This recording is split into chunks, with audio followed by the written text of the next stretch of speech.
A quiet evening turned into one of the most disturbing cases local police had ever encountered. It started with a frantic 911 call from a man who claimed a 3-year-old girl had vanished from his home. But as officers arrived and began asking questions, something about the situation felt wrong.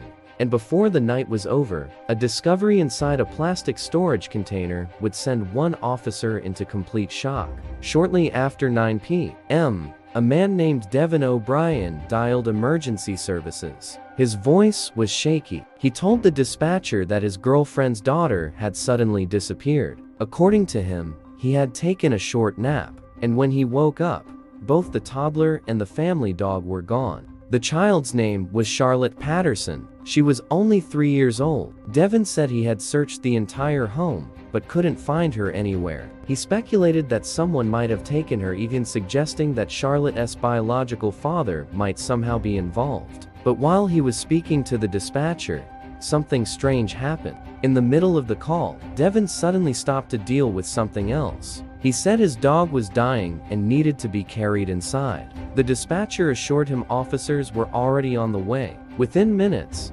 deputies arrived at the small trailer park where Devin lived with his girlfriend, Miranda, and Charlotte. Devin immediately approached the officers. He repeated his story. He said he had fallen asleep in the living room while Charlotte was playing nearby. When he woke up, she was gone. Officers began searching the house. Almost immediately, they noticed the home was in rough condition. Clothes, toys, and trash were scattered everywhere. Dog waste covered part of the floor in the back bedroom. But what really caught their attention came next. Devin started explaining something before anyone even asked. He warned officers that they might see blood inside the house. According to him, he had injured himself days earlier and the blood hadn't been cleaned up. When officers checked the bathroom, they did find blood on the sink, near the shower, even in the hallway. But there were other details that didn't make sense. The shower was wet, and there was vomit in the drain. As the search continued outside,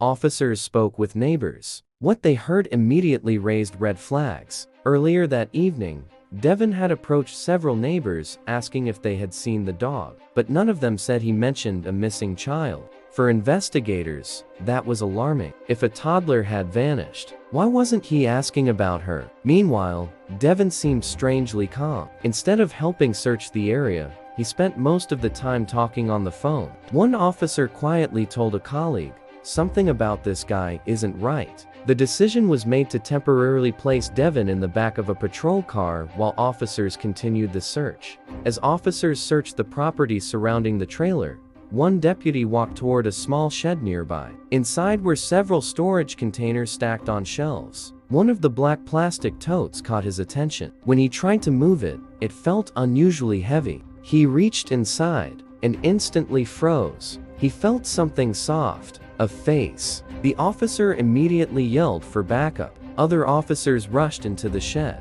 They grabbed a ladder to reach the container and pulled it down. Inside the tote was Charlotte. She wasn't breathing, and it quickly became clear she had been dead for some time. The officer who discovered her stepped outside in disbelief. He could barely speak.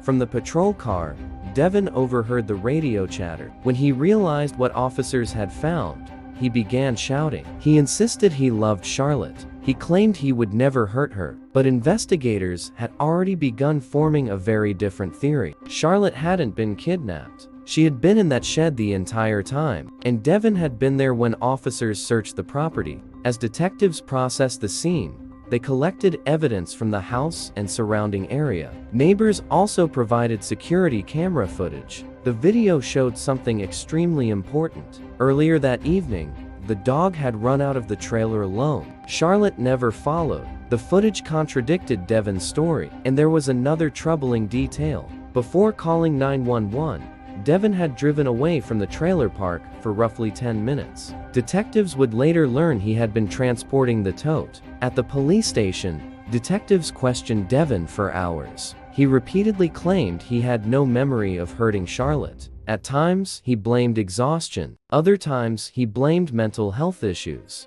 Eventually, he described a bizarre dream in which he believed he was fighting a demon inside the house. According to him, the battle involved weapons, strikes, and chaos. But investigators noticed something disturbing. The injuries Charlotte suffered were shockingly similar to the actions he described in the dream. The medical examiner later determined Charlotte had suffered devastating injuries, blunt force trauma, strangulation, and signs of sexual assault. The evidence left little doubt about what had happened. Devin O'Brien was charged with multiple crimes, including aggravated murder. Eventually, he accepted a plea agreement. He pleaded guilty to aggravated murder with sexual motivation. His sentence was life in prison without the possibility of parole. What began as a missing child case quickly turned into one of the most disturbing crimes investigators had ever encountered. A 3-year-old girl who should have been safe at home was instead betrayed by the very person entrusted to protect her. And for the officers who found her that night, it's a moment they will never forget. Every case leaves a record. Some are ignored.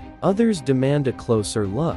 At Arcane Echo, True Crime, we follow what was documented, not what was assumed. If you value evidence over speculation and process over narrative, subscribe and enable notifications. Each episode examines verified records, investigative steps, and official timelines, so you can see how facts are established and how cases actually unfold. Until the next case is examined, stay observant.